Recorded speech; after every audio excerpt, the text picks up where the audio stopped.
Thanks to everyone who commented on our last video where we tested a shorter format called 0230. Your feedback through the poll and via the comments helped us a lot. We'll use those shorter films for updates or announcements only and keep to our usual durations for our how-to films. And sometimes maybe even a little bit longer. Also, we'll cover the VW Golf build in more detail in a future video, as promised. But for now, here's another how-to guide.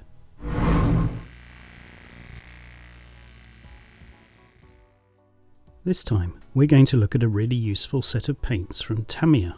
It's their clear range of semi-transparent gloss acrylics. You'll find them in a selection of colours from dark grey or smoke to red.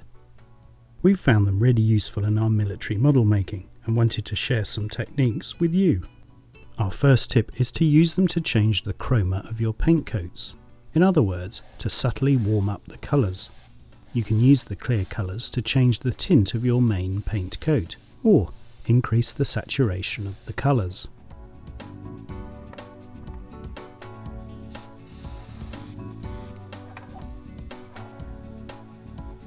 This is a technique we first saw used in French model magazine Steel Masters, and it's really effective. Here are some examples of how to do it. Let's take our Tamiya 1/35th scale GMC truck. We painted it in life colour acrylic shades, sealed it, and then applied the markings. After the mud stages, we then decided to flatten everything down. We did this using our favourite matte varnish. However, as can happen very occasionally, it left a slight grey film on the model. This was probably due to improperly mixed varnish, or possibly coats being too thick. It could even be an old bottle that was past its prime. In any case, it looked overly dusty and greyed out.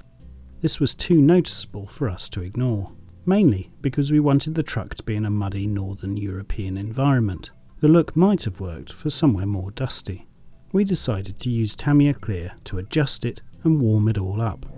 We reached for Tamiya Clear Orange with a bit of smoke. We took a small amount and then thinned using Tamiya Lacquer. We find this solvent works really well with the clear paints. Next, we set about correcting that flat greyed varnish. We mist over gentle coats of clear. Here you can see it come back to life. The dullness disappears and the saturation returns. The model can then be weathered and finished as usual. It doesn't mean that you can only use these paints for reinvigorating a finish. You can also use them for weathering. On this Tamiya 1/35th scale Char B1 Bis, we decided to use the clear paints to change the colour of certain panels and to add streaks. The model was first painted and then coated with Johnson's floor polish.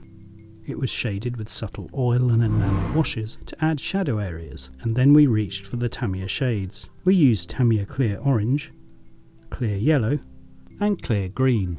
This technique works really well to create the illusion of depth or a 3D effect. It's especially convincing when used alongside techniques like colour modulation. You can see us misting thin coats of paint over selected areas of the model.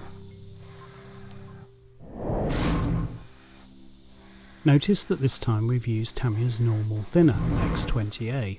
This gives a slightly more matte effect than the Lacquer Thinner.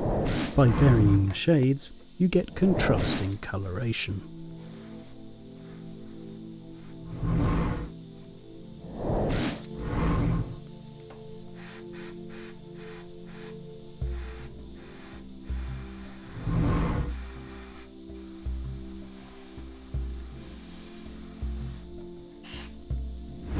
How about helping us out by doing this?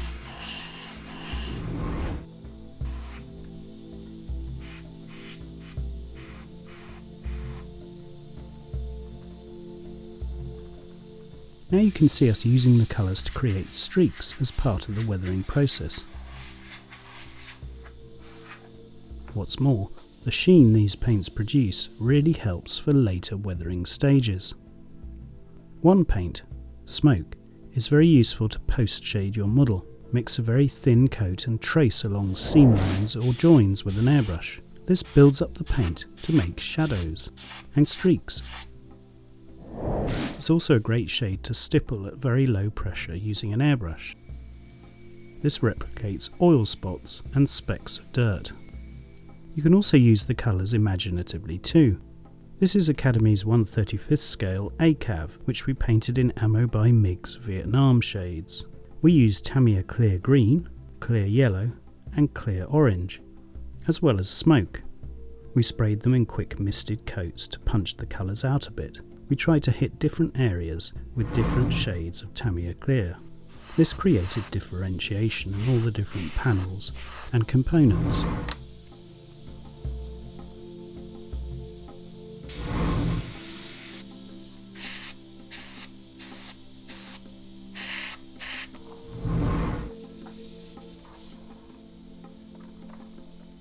But then we masked off a portion of the hull, leaving a lower section where the mudguards had been installed. By spraying over this section in multiple passes, the paint is darkened. As you remove the mask, you get the effect of a darker layer of paint, hinting at the later removal of the mudguards in theatre in Vietnam.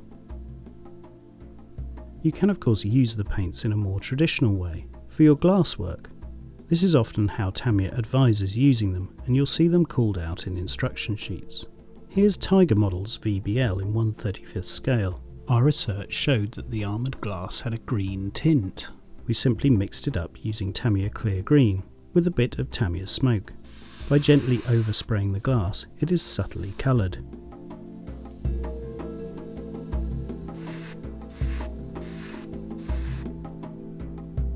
Here are the transparent pieces in place. For the indicators and other lights we used reds and oranges. You can brush paint these shades, but it's best to use an airbrush. Just make sure you paint the underneath in silver for a realistic effect. And here you can see us paint goggles on this Nuts Planet resin figure. This time the paints are applied by brush. We combine shades to get a reddish orange. We then add smoke around the edges to create a darker shadow. If you're a car modeller, these shades have loads of uses too, from making tinted glass to other effects like this sun shield.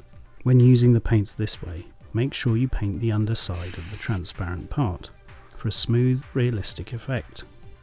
Maybe you've discounted these paints, perhaps you have them but rarely use them. You may also be looking for exactly these sorts of effects, but don't know how to get them. Either way, we hope this video helps you. Thanks for following Scale War Machines. Please use the comments section and please subscribe to our channel. Also, if you could give us a Facebook like, we'd really appreciate it. Bye for now.